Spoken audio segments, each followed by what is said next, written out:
Guys अपनी screen पर देख सकते हैं प्रिजनर्स ऑफ वॉर POW जो कि मॉक टेस्ट फॉर इंडिया 2 2021 के लिए शेड्यूल किया गया है 3 नवंबर, 6 नवंबर, 8 नवंबर, 10 नवंबर, 12 नवंबर। टाइमिंग रहता है डेली सुबह 10 बजे। जैसे कि 3 नवंबर का तो एंड हो गया, खत्म हो गया, लेकिन 6, 8, 10 और 12 बचे हुए हैं, तो इनरोल कर सकते हैं। स्कैन करके आपकी स्क्रीन पर दिख रहा होगा, ठीक है ना। उसके बाद गए यहाँ पे रुद्रा एयरफोर्स एक्स ग्रुप के भी बैच आ चुका है जो कि कंप्लीट बैच कोर्स है। इंडिया के नंबर 1 एजुकेटर मिलते हैं और ये बैच 3 नवंबर से लेकर 10 जनवरी तक चलेगा, जो कि बैच स्टार्ट है। चाहे तो आप लोग जाके फटाफट ज्वाइन कर सकते हैं, ठीक है। 1500 से ज़्यादा स्टूडेंट्स ने एग्जाम्स को भी क्लियर किया है गाइज। और गाइज यहाँ पे एक और बैच आ चुकी है एयरफोर्स वाई ग्रुप के लिए, वायु बैच, जो कि कंप्लीट बैच कोर्स है भी। जैसे कि यहाँ पे भी देख सकते हैं इंडिया के नंबर 1 एजुकेटर मिल रहे हैं, जो कि ये बैच आपको 10 नवंबर से स्टार्ट किया जाएगा, तो फटाफट इस बैच को भी ज्वाइन कर सकते हैं। जो कि यहाँ पे भी आप लोग देख सकते हैं कि 1500 से ज़्यादा स्टूडेंट्स ने एग्जाम्स को भी क्लियर किया है।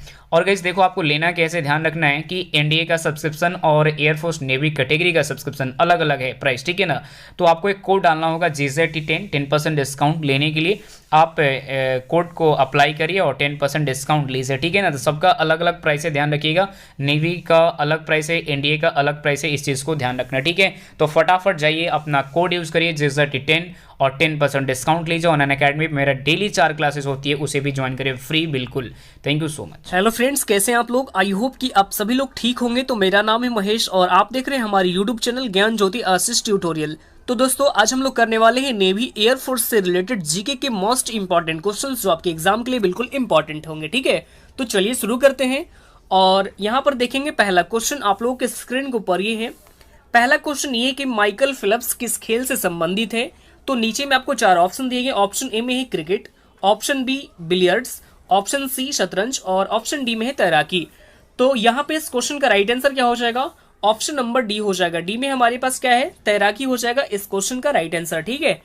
आगे बढ़ते हैं, हमारे पास second number question. Question number second आपके स्क्रीन के ऊपर है कि अर्जुन पुरस्कार कब प्रारंभ हुआ? ऑप्शन ए में है 1989, ऑप्शन बी 1899, ऑप्शन सी 1961 और ऑप्शन डी में है 1997। तो यहाँ पे भी इस क्वेश्चन का राइट आंसर क्या हो जाएगा? ऑप्शन नंबर सी हो जाएगा। सी में हमारे पास क्या है? 1961 हो जाएगा इस क्वेश्चन का राइट आंसर, यानी कि अर्जुन पुरस्कार 1961 में प्रारंभ हुआ था। ये भी आपको याद रखना होगा, सारे इंपॉर्टेंट क्वेश्चन है। आगे बढ़ते हैं, हमारे पास third number question. Question number third आपके स्क्रीन के ऊपर ये है कि ईरानी कप का संबंध निम्नलिखित में से किस खेल से संबंधित है? ऑप्शन ए में है हॉकी, ऑप्शन बी पोलो, ऑप्शन सी क्रिकेट और ऑप्शन डी में है फुटबॉल। तो यहाँ पे भी इस क्वेश्चन का राइट आंसर क्या हो जाएगा? ऑप्शन नंबर सी हो जाएगा। सी में हमारे पास क्या है? क्रिकेट हो जाएगा इस क्वेश्चन का राइट आंसर, ठीक है। ईरानी कप क्रिकेट खेल से संबंधित है। आगे बढ़ते हैं, हमारे पास 4 नंबर प्रश्न। प्रश्न संख्या 4 आपके स्क्रीन के ऊपर ये है कि सानिया मिर्जा निम्नलिखित में से किस खेल के लिए चर्चित है? ऑप्शन ए है athletics, option B lawn tennis, option C में है बास्केटबॉल और ऑप्शन डी इनमें से कोई नहीं। तो क्वेश्चन नंबर 4 का राइट आंसर हो जाएगा ऑप्शन नंबर बी, और ऑप्शन नंबर बी में हमारे पास क्या है? लॉन टेनिस हो जाएगा करेक्ट, यानी राइट आंसर, ठीक है। आगे बढ़ते हैं, हमारे पास 5 नंबर क्वेश्चन। क्वेश्चन नंबर 5 आपके स्क्रीन के ऊपर है कि अपर कट किस खेल से संबंधित है? ऑप्शन ए में है बॉक्सिंग और ऑप्शन बी में क्रिकेट, ऑप्शन सी तैराकी और ऑप्शन डी इनमें से कोई नहीं। तो यहाँ पे 5 का राइट आंसर क्या हो जाएगा? ऑप्शन नंबर ए हो जाएगा। ए में हमारे पास क्या है? बॉक्सिंग हो जाएगा करेक्ट, यानी राइट आंसर, ठीक है। जो अपर कट है वो बॉक्सिंग खेल से संबंधित है। आगे बढ़ते हैं, हमारे पास 6 नंबर क्वेश्चन। क्वेश्चन नंबर 6 आपके स्क्रीन के ऊपर है कि हॉकी का जादूगर किसे कहा जाता है? यानी जो हॉकी का जादूगर है वो किसे कहते हैं? ऑप्शन ए में है विजय कुमार को, ऑप्शन बी समरेश जंग को, ऑप्शन सी मेजर ध्यानचंद को और ऑप्शन डी में है इनमें से कोई नहीं। तो इस पे यहाँ पे इस क्वेश्चन का राइट आंसर क्या हो जाएगा? ऑप्शन नंबर सी हो जाएगा, यानी मेजर ध्यानचंद को, ठीक है। हॉकी का जादूगर किसे कहते हैं? मेजर ध्यानचंद को कहते हैं, ठीक है। आगे बढ़ते हैं, हमारे पास 7 नंबर प्रश्न। प्रश्न संख्या 7 आपके स्क्रीन के ऊपर है कि कनाडा का राष्ट्रीय खेल क्या है? What is the national sports of Canada? Option A में है baseball, option B ice hockey, option C football और ऑप्शन डी इनमें से कोई नहीं। तो यहाँ पे 7 का राइट आंसर क्या हो जाएगा? ऑप्शन नंबर यहाँ पे बी हो जाएगा, यानी आइस हॉकी। जो कनाडा का राष्ट्रीय खेल है वो है आइस हॉकी है, ठीक है। आगे बढ़ते हैं, हमारे पास 8 नंबर प्रश्न। प्रश्न संख्या 8 आपके स्क्रीन के ऊपर है कि भारत का राष्ट्रीय खेल क्या है? ऑप्शन ए में kabaddi, option B cricket, option C शतरंज और ऑप्शन डी में है हॉकी। तो यहाँ पे 8 नंबर का राइट आंसर क्या हो जाएगा? ऑप्शन नंबर डी हो जाएगा, यानी हॉकी क्या है, भारत का जो राष्ट्रीय खेल क्या है, ये है हॉकी है। ठीक है, ये भी आपको याद रखना होगा। आगे बढ़ते हैं, हमारे पास 9 नंबर प्रश्न। प्रश्न संख्या 9 आपके स्क्रीन के ऊपर है कि कबड्डी खेल का जन्मदाता देश किसे कहा जाता है? जो कबड्डी खेल है उसके जो जन्मदाता है वो कौन से कंट्री है? तो ऑप्शन ए में है चीन, option B Japan, option C Bharat और ऑप्शन डी रूस। तो यहाँ पे भी 9 नंबर का राइट आंसर हो जाएगा ऑप्शन नंबर सी हो जाएगा, यानी जो भारत है वो क्या है, कबड्डी के जो कबड्डी खेल है इसके जन्मदाता है अपना देश भारत। ठीक है, यानी right answer option number C हो जाएगा। आगे बढ़ते हैं, हमारे पास 10 नंबर प्रश्न। प्रश्न संख्या 10 आपके स्क्रीन के ऊपर है कि क्रिकेट खेल का जन्मदाता देश किस देश को कहा जाता है? जो क्रिकेट खेल है उसे किस देश को जन्मदाता यानी कहा जाता है? ऑप्शन ए में है Japan, option B England, option C चीन और ऑप्शन डी इनमें से कोई नहीं। तो यहाँ पे राइट आंसर हो जाएगा इस क्वेश्चन का ऑप्शन नंबर बी, यानी कि इंग्लैंड हो जाएगा राइट आंसर। जो क्रिकेट खेल है ये इंग्लैंड के जन्मदाता है। ठीक है, यानी जन्मदाता देश इंग्लैंड है। ठीक है, सबसे पहले जो क्रिकेट खेल है ये सबसे पहले इंग्लैंड से ही खेला गया था, तो ये आपको यहाँ पे याद रखना होगा। ठीक है, आगे बढ़ते हैं, हमारे पास यहाँ पे 11 नंबर क्वेश्चन। क्वेश्चन नंबर 11 यहाँ पे ध्यान से देखेंगे। क्वेश्चन नंबर 11 ये कि एटीपी फाइनल टूर्नामेंट 2020 का खिताब किसने जीता है? तो ये सारे क्वेश्चन आपको याद रखने होंगे क्योंकि आपके जो आने वाला जो भी आगामी एग्जाम है इन सभी एग्जाम के लिए इस सारे क्वेश्चन इंपॉर्टेंट है। ठीक है, तो देखिए ये अभी हाल ही में जीत लिया है डेनियल मेदवेदेव ने। किसने? डेनियल मेदवेदेव ने। यानी इस क्वेश्चन का राइट आंसर क्या हो जाएगा? ऑप्शन नंबर ए हो जाएगा, जो कि ये रूस से बिलोंग करते हैं। और जो डेनियल मेदवेदेव है ये किसको हराए थे? तो ये हराए हैं डोमिनिक थिएम को। किसको? डोमिनिक थिएम को हराए हैं। और जो डोमिनिक थिएम है ये ऑस्ट्रिया से बिलोंग करते हैं। कहां से? ऑस्ट्रिया से बिलोंग करते हैं, ये आपको याद रखना होगा। अब यहाँ पे हम बात कर लेते हैं सबसे पहले एटीपी के बारे में। किसके बारे में? एटीपी के बारे में। तो एटीपी यानी इसकी यहाँ पे फुल फॉर्म क्या होती है? तो फुल फॉर्म आपको यहाँ पे याद रखना होगा एसोसिएशन ऑफ टेनिस फॉर क्या होता है? Association of tennis professional. ठीक है, तो इसकी आपका जो इसका फुल फॉर्म है, फुल फॉर्म आपको नोट कर लेना होगा। और इसकी स्थापना हुई थी 1997 में। कब की गई थी? 1997 में इसकी स्थापना की गई थी। और इसका हेडक्वार्टर आपको लंदन यूके में स्थित है। और वर्तमान में इसके जो अध्यक्ष हैं ये हैं एड्रिया गाउंडेजी, यानी जो वर्तमान में इसके अध्यक्ष हैं ये है एड्रिया गाउंडेजी। तो ये भी आपको याद रखना होगा। आगे बढ़ते हैं, हमारे पास 12 यानी 12 नंबर प्रश्न। प्रश्न संख्या 12 आपके स्क्रीन के ऊपर है कि लाल बहादुर शास्त्री पुरस्कार 2020 से किसे सम्मानित किया गया है? तो ये भी क्वेश्चन आपके एग्जाम के लिए बिल्कुल इंपॉर्टेंट है। तो जो लाल बहादुर शास्त्री पुरस्कार है ये अभी हाल ही में सम्मानित की गई है सुधा मूर्ति को। किसको? सुधा मूर्ति को लाल बहादुर शास्त्री पुरस्कार से सम्मानित किया गया है। तो ये भी आपको यहाँ पे याद रखना होगा। ठीक है, आगे बढ़ते हैं, हमारे पास 13 यानी 13 नंबर प्रश्न। प्रश्न संख्या 13 आपके स्क्रीन के ऊपर ये है कि एंटोनी ब्लिंकन किस देश के नए विदेश मंत्री बने हैं? तो ये भी क्वेश्चन आपको याद रखना होगा। तो ये अभी हाल ही में बन गए हैं अमेरिका के। कहाँ के? अमेरिका के अभी हाल ही में बन गए हैं। ठीक है, इनका नाम क्या है? Antony Blinken. किस देश के विदेश मंत्री बने हैं? तो अमेरिका के बने हैं। ठीक है, अब यहाँ पे हम बात करते हैं सबसे पहले अमेरिका के बारे में। तो ये आपको उत्तरी अमेरिका यानी कि जो अमेरिका है तो ये उत्तरी अमेरिका महाद्वीप में स्थित है। और अमेरिका की राजधानी है Washington DC. Washington DC America की राजधानी है, जबकि करेंसी है अमेरिकी डॉलर।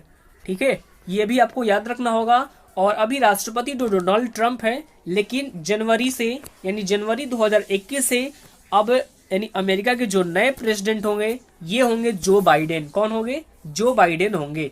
आगे बढ़ते हैं, हमारे पास 14 यानी 14 नंबर प्रश्न। प्रश्न संख्या 14 आपके स्क्रीन को पढ़ी कि हाल ही में किस राज्य के पूर्व मुख्यमंत्री तरुण गोगोई का निधन हुआ है? तो देखिए ये असम के पूर्व मुख्यमंत्री थे। कहाँ के थे? असम के पूर्व मुख्यमंत्री थे, जिनका अभी हाल ही में निधन हो गया है। और जो तरुण गोगोई है ये 2001 से लेकर, ये आपको डेटा याद रखना होगा, 2001 से लेकर 2015 तक ये असम के यानी जो मुख्यमंत्री के पद पर रहे थे। तो ये भी आपको याद रखना होगा। और अभी इनका हाल ही में निधन हो गया है। तो सबसे पहले हम यहाँ पे डिस्कस कर लेते हैं असम के बारे में। तो जो असम है इसकी राजधानी क्या है? तो असम की राजधानी है दिसपुर। दिसपुर असम की राजधानी है। मुख्यमंत्री है सर्बानंद सोनोवाल, जबकि राज्यपाल ये है जगदीश मुखी।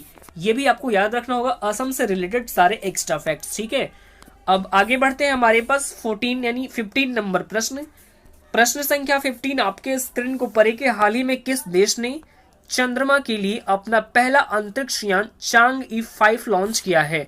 तो देखिए ये अभी हाल ही में लॉन्च किया गया है चाइना के द्वारा। किसके द्वारा? चाइना के द्वारा अभी हाल ही में लॉन्च किया गया है। तो सबसे पहले हम चाइना के बारे में डिस्कस करेंगे। तो चाइना, तो इसकी कैपिटल है बीजिंग। चाइना की कैपिटल क्या है? बीजिंग है। करेंसी है रेन मिनवी और वहां के जो प्रेसिडेंट है ये है शी जिनपिंग। तो ये भी आपको याद रखना होगा, ठीक है। आगे बढ़ते हैं हमारे पास 16 यानी 16 नंबर प्रश्न। प्रश्न संख्या 16 आपके स्क्रीन को पढ़ी है कि हाल ही में किस देश ने 2020 के APEC शिखर सम्मेलन की मेजबानी की है? तो देखिए ये भी क्वेश्चन आपको याद रखना होगा और ये अभी हाल ही में की गई है मलेशिया के द्वारा। किसके द्वारा? मलेशिया के द्वारा। अब यहाँ पे हम बात करते हैं सबसे पहले APEC के बारे में। किसके बारे में? APEC के बारे में। तो इसकी फुल फॉर्म यहाँ पे बनती है एशियन पैसिफिक इकोनॉमिक कोऑपरेशन। इसके शिखर सम्मेलन की मेजबानी मलेशिया ने की है। तो सबसे पहले हम यहाँ पे जान लेते हैं मलेशिया के बारे में। तो मलेशिया की कैपिटल क्या है? कैपिटल है कुआलालंपुर। कुआलालंपुर मलेशिया की कैपिटल है। करेंसी है मलेशियाई डिग्रड और प्राइम मिनिस्टर हैं वहाँ के मुहिद्दीन यासीन। ये भी आपको याद रखना होगा मलेशिया से रिलेटेड सारे एक्स्ट्रा फैक्ट्स, ठीक है। आगे बढ़ते हैं हमारे पास 17 यानी 17 नंबर प्रश्न। प्रश्न संख्या 17 आपके स्क्रीन को पढ़े कि हाल ही में महिलाओं के खिलाफ हिंसा के उन्मूलन के लिए अंतर्राष्ट्रीय दिवस ये कब मनाया गया है? तो देखिए ये भी आपको याद रखना होगा और ये अभी हाल ही में मनाया गया है 25 नवंबर को। कब मनाया गया है? 25 नवंबर को मनाया गया है, ठीक है। और ये दिवस क्यों मनाया जाता है? तो महिलाओं के खिलाफ जो हिंसक यानी उनके उन्मूलन के लिए ये दिवस मनाया जाता है हर एक साल 25 नवंबर को। अब यहाँ पे नवंबर माह के सभी इंपॉर्टेंट डेज को डिस्कस कर लेते हैं। तो 17 नवंबर को कौन सा दिवस मनाया गया है? तो 17 नवंबर को मनाया गया international students day. International students day ये 17 नवंबर को मनाया गया है, जबकि वर्ल्ड स्टूडेंट्स डे ये आपको मनाया जाता है 15 अक्टूबर को। कब मनाया जाता है? 15 अक्टूबर को मनाया जाता है। तो ये भी आपको याद रखना होगा। और 16 नवंबर को कौन सा दिवस मनाया गया है? तो 16 नवंबर को मनाया गया है national press day. National press day ये 16 नवंबर को मनाया गया है, जबकि जो वर्ल्ड प्रेस फ्रीडम डे ये मनाया जाता है 3 मई को, ठीक है। तो ये भी आपको याद रखना होगा। और 18 नवंबर को मनाया गया है प्राकृतिक चिकित्सा दिवस। तो ये सारे ही डेज आपको यहाँ पे याद रखने होंगे, ठीक है। आगे बढ़ते हैं हमारे पास 18 यानी 18 नंबर प्रश्न। 18 नंबर प्रश्न आपके स्क्रीन को पढ़िए कि हाल ही में किस बैंक ने कार्डलेस EMI सुविधा की शुरुआत की है? तो इसकी शुरुआत अभी हाल ही में की गई है ICICI बैंक के द्वारा। किसके द्वारा? ICICI बैंक के द्वारा। यानी इस क्वेश्चन का right answer option number D हो जाएगा। अच्छा, ये जो टर्म लिखा हुआ है EMI यानी इसकी फुल फॉर्म क्या होती है? तो EMI की फुल फॉर्म यहाँ पे आप नोट कर सकते हैं, इक्वेटेड मंथली इंस्टॉलमेंट। तो जब आप कोई भी महंगी चीज खरीदते हैं तो उसके जो पैसे होते हैं ये किस्तों में चुकाने पड़ते हैं, तो इसे ही हम कहते हैं EMI भरना। और ये जो ICICI बैंक है ये कार्डलेस EMI सुविधाओं की शुरुआत करने वाला ये पहला बैंक बन गया है। तो ये आपको याद रखना होगा। अब यहाँ पे ICICI बैंक के बारे में डिस्कस कर लेते हैं। तो जो ICICI बैंक है इसकी स्थापना 1994 में की गई थी। कब की गई थी? 1994 में इसके जो है स्थापना की गई थी और इसका हेडक्वार्टर मुंबई महाराष्ट्र में स्थित है। और इसके जो चेयरमैन है ये है गिरीश चंद्र चतुर्वेदी, जबकि इसके MD और CEO ये है संदीप बख्शी। तो ये भी आपको यहाँ पे याद रखना होगा, ठीक है। आगे बढ़ते हैं हमारे पास 19 यानी 19 नंबर प्रश्न। प्रश्न संख्या 19 आपके स्क्रीन को पढ़े कि हाल ही में दुनिया की पहली हाइड्रोजन से संचालित डबल डेकर बस किस देश ने लॉन्च किया है? तो ये अभी हाल ही में लॉन्च किया गया स्कॉटलैंड के द्वारा। किसके द्वारा? स्कॉटलैंड के द्वारा। यानी right answer option number B हो जाएगा। तो देखिए डबल डेकर बस तो ऐसी पहली डबल डेकर बस जो कि हाइड्रोजन से संचालित होगी और इसे ही लॉन्च किया गया स्कॉटलैंड के द्वारा। तो सबसे पहले हम यहाँ पे स्कॉटलैंड के बारे में बात कर लेते हैं। तो स्कॉटलैंड की कैपिटल क्या है? कैपिटल है एडिनवर्थ। स्कॉटलैंड की कैपिटल एडिनवर्थ है। करेंसी क्या है? करेंसी है पाउंड स्टर्लिंग। तो ये भी आपको याद रखना होगा। आगे बढ़ते हैं, हमारे पास 20 नंबर क्वेश्चन नंबर 20 आपके स्क्रीन के ऊपर है कि हाल ही में तुंगभद्रा पुरस्करम महोत्सव का आयोजन यानी जो उद्घाटन है किस राज्य में किया गया है? तो देखिए इसका उद्घाटन अभी हाल ही में किया गया है आंध्र प्रदेश में। कहाँ पे? आंध्र प्रदेश में किया गया है। अब यहाँ पे हम आंध्र प्रदेश के बारे में डिस्कस कर लेते हैं। तो राजधानी क्या है? राजधानी है कुर्नूल, अमरावती और एक और राजधानी है विशाखापट्टनम। तो बता दूं कि 3 राजधानियों वाला भारत का ये पहला राज्य बन गया है। तो इसे आपको याद रखना होगा। जबकि मुख्यमंत्री हैं जगन मोहन रेड्डी। कौन है? जगन मोहन रेड्डी आंध्र प्रदेश के मुख्यमंत्री हैं। जबकि राज्यपाल विश्वभूषण हरिचंदन है। कौन है? विश्वभूषण हरिचंदन वहां के वर्तमान में आंध्र प्रदेश के राज्यपाल हैं। तो ये भी आपको यहाँ पे याद रखना होगा। ठीक है, तो आज के लिए इतना ही, फिर मिलते हैं नेक्स्ट वीडियो में। और मैं आपको वीडियो का अंत करते करते आपको ये बता दूं कि इस वीडियो की पूरी पीडीएफ फाइल हमारे इस वीडियो के डिस्क्रिप्शन बॉक्स में टेलीग्राम और इंस्टाग्राम दोनों का लिंक दे दिया गया है। तो वहां से जाके आप सारे वीडियो पीडीएफ फाइल को डाउनलोड कर सकते हैं। ठीक है, तो चलिए फिर मिलते हैं नेक्स्ट वीडियो में। तब तक के लिए bye bye, take care, all the best, thank you.